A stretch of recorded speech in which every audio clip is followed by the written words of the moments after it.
100/100 ಹೌದು. ಈ 3 ಸೀಕ್ರೆಟಿಂದ ನನಗೆ ಸೋಷಿಯಲ್ ಎಕ್ಸಾಮಲ್ಲಿ ಕ್ಲಾಸ್ 10ರಲ್ಲಿ 100/100 ಬಂತು. ಹೇಗೆ ಸರಿಯಾಗಿ ಕೇಳಿ.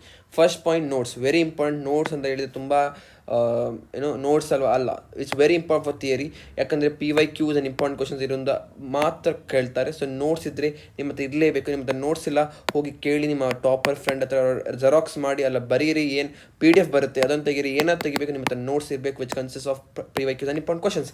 Second, answer in points. ಬರೀರಿ ನಿಮ್ಮ ಆನ್ಸರ್ಸ್ ಪಾಯಿಂಟ್ಸ್. ಹೇಗೆಂದರೆ 2 ಮಾರ್ಕ್ಸ್ ಕ್ವಶನ್ ಇದ್ದರೆ 4 ಪಾಯಿಂಟ್ಸ್ ಬರೀಬೇಕು, 3 ಮಾರ್ಕ್ಸ್ ಕ್ವಶನ್ ಇದ್ದರೆ 6 ಪಾಯಿಂಟ್ಸ್ ಬರೀಬೇಕು, ಮತ್ತು 4 ಮಾರ್ಕ್ಸ್ ಇದ್ದರೆ 8 ಪಾಯಿಂಟ್ಸ್. ಇದು ಇರಲೇಬೇಕು ಮ್ಯಾಕ್ಸಿಮಮ್ ಆಗಿ. Second point, textbook. ಹೌದು, ಟೆಕ್ಸ್ಟ್ ಬುಕ್ ನೀವು ಓದಲೇಬೇಕು, complete textbook, especially socially. ಯಾಕಂದರೆ MCQs ಆಗಲಿ, ಅಂಥದ್ದು ಮಲ್ಟಿಪಲ್ ಚಾಯ್ಸ್ ಕ್ವಶನ್ಸ್, ಮ್ಯಾಪ್ ಇದು ಕ್ವಶನ್ಸ್ ಆಗಲಿ, ಅವರು ಕೇಳೋದು ಟೆಕ್ಸ್ಟ್ ಬುಕ್ಕಿಂದ. So it's very easy to read textbook. ಒಮ್ಮೆ ಓದಿದ್ದು ನಿಮ್ಗೆ ಅರ್ಥ ಆಗುತ್ತೆ. Have to read. ನಿಮ್ಗೆ ಅರ್ಥ ಆಗ್ತಿಲ್ಲ, ಯೂಟ್ಯೂಬ್ ಬನ್ನಿ, ಸರ್ಚ್ ಮಾಡಿ and will get videos. Next, good handwriting. ಹೌದು, ಹ್ಯಾಂಡ್ ರೈಟಿಂಗ್ ಒಳ್ಳೆಯಿದ್ರೆ ಮಾತ್ರ ನಿಮಗೆ ಒಳ್ಳೆ ಮಾರ್ಕ್ಸ್ ಸಿಗ್ತದೆ, ಎಸ್ಪೆಷಲಿ ಸೋಷಿಯಲ್ ಅಂತ subject which is very theoretical. Bonus point ನಾನು ನಿಮಗೆ ಹೇಳ್ತೀನಿ, ಮೇಕ್ ಅ ಇಯರ್ ಶೀಟ್. ಅಂದರೆ ಎಲ್ಲ ಇಯರ್ ಬಳಿ, for example 1947 India got freedom, ಹಾಗೆ ಎಲ್ಲ ಇಯರ್ ಶೀಟ್ ಮಾಡಿ ಹಿಸ್ಟ್ರಿಗಾಗಿ ಮತ್ತು ಬೇರೆ ಇದಕ್ಕೆ. ಯಾಕಂದರೆ ಲಾಸ್ಟ್ಗೆ ನಿಮ್ಗೆ ಕನ್ಫ್ಯೂಸ್ ಆಗುತ್ತೆ.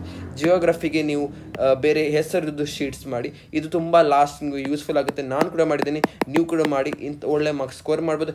ಏನೇ ಡೌಟ್ ಇದ್ದರೆ ಕಮೆಂಟ್ ಮಾಡಿ.